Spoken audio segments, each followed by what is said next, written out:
Hey everyone, in this video we are going to multiply rational expressions. We've already done adding and subtracting, and this is just next on the list. So we've got a little bit of a guide up here. To factor, or actually to multiply, the first thing would be factor. After you have all your terms factored, we would cancel out anything that looks exactly the same, and then we will just multiply everything left straight across. So like the numerators get multiplied and the denominators get multiplied. Not an easy, or like not too difficult of a process. We just need to be good at factoring. So when you look at this problem, again, that's absolutely the start. We want to factor first. So in this very first term in the top left, that 3x plus 6, I can actually factor that and write it as 3 times x plus 2, just taking out the greatest common factor. The denominator in this case, we have 2x plus 6, and I can factor that as well. The greatest common factor in this bottom piece is the 2, and that would leave me with x plus 3. Now, on the next piece, we've got x plus 3, nothing to factor out for that term, for those two terms, so we'll just write it again, x plus 3, and then this bottom piece, one single x, nothing really to do there. Now, for canceling out these terms, we've got x plus 3 right here, and we have an x plus 3 up here, which is better written as a factor like this. So the x plus 3 and x plus 3, that's the exact same factor. Those are going to cancel each other out. Don't even have to worry about it. Now we just multiply straight across.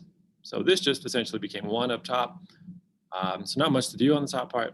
We'll just rewrite it again as 3 times x plus 2. It's perfectly fine to keep your answers in factored form like this. Don't actually go back and rewrite it as 3x plus 6. Now the bottom piece, this is gone, and I'm just multiplying straight across. 2 times x, which is going to give me 2x. Now, one more thing to add with this. We factored out the x plus 3, so let's make a note of that. X cannot equal negative 3, the solution to the factor that we removed. And also this bottom piece, 2 times x, we would not be able to have an expression here if x was equal to 0. So there's two restrictions on this expression that we've created. X cannot be equal to negative 3, and x cannot be equal to 0. But that's really your solution. Try to factor first, rewrite these things as factors, cancel out any common factors, and then just multiply straight across.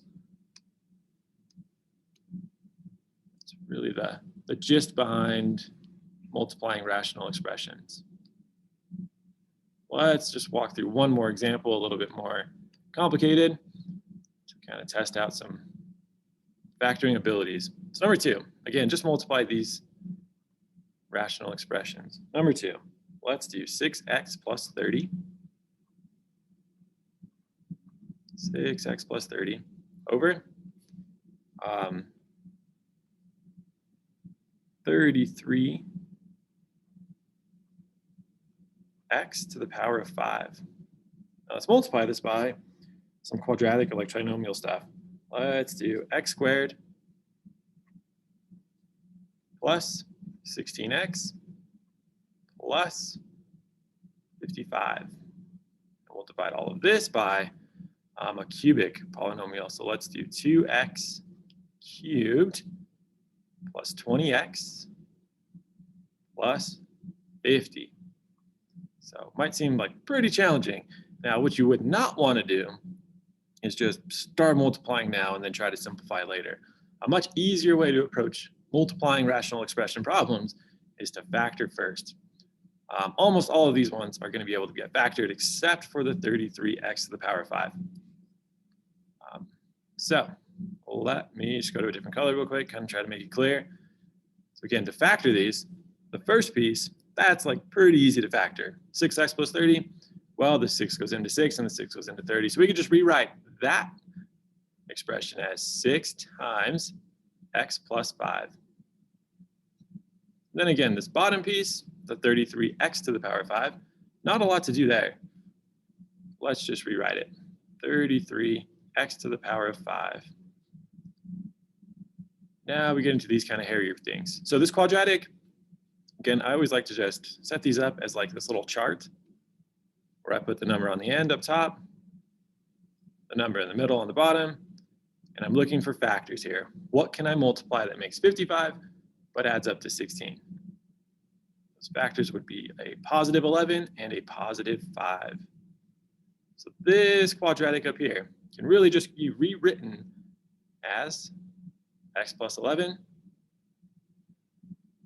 times x plus 5. Fantastic. Okay, moving on to this last quadratic, or this last trinomial. I missed some stuff actually when I wrote the problem down. That would make it way too challenging. Let's have x squared here and x here. Let's give ourselves some greatest common factors. Okay, so this problem, this piece right here, there's a lot of things that we can do to it. So the 2x cubed plus 20x squared plus 50x. The first thing that I would do is pull out the greatest common factor. This expression right here on the bottom, we can factor out of that a 2x. Each term has at least one x, we can factor it out. And 2 is the largest number that goes into 2, 20, and 50. So if I factor that stuff out, if I factor out 2x, what I'd be left with is x squared plus 10x plus 25. Now this quadratic trinomial here, we can also factor. We can find factors of 25 that add up to this number in the middle, the 10. What can I multiply that makes 25 but adds up to 10? That would be 5 and 5. So this one had a lot going on. We factored out the 2x. Definitely don't forget about that. We factored out the 2x first. And then we had x plus 5 times x plus 5. Okay, now as you read this, let's try to cancel out any common terms, any common factors here. So we've got x plus 5 and x plus 5. These two things, absolutely, they cancel each other out. This x plus 5 will cancel out this x plus 5. A couple more things that we can do is this x plus 5. This x plus 5 can cancel out this one. They would just divide by each other and eventually create 1. So now we have a much easier problem. It's going to be a lot easier to multiply this than we did at the beginning. It's a lot easier now. So our final solution here is going to end up being something like 6 times x plus 11. Well, just rewrite that.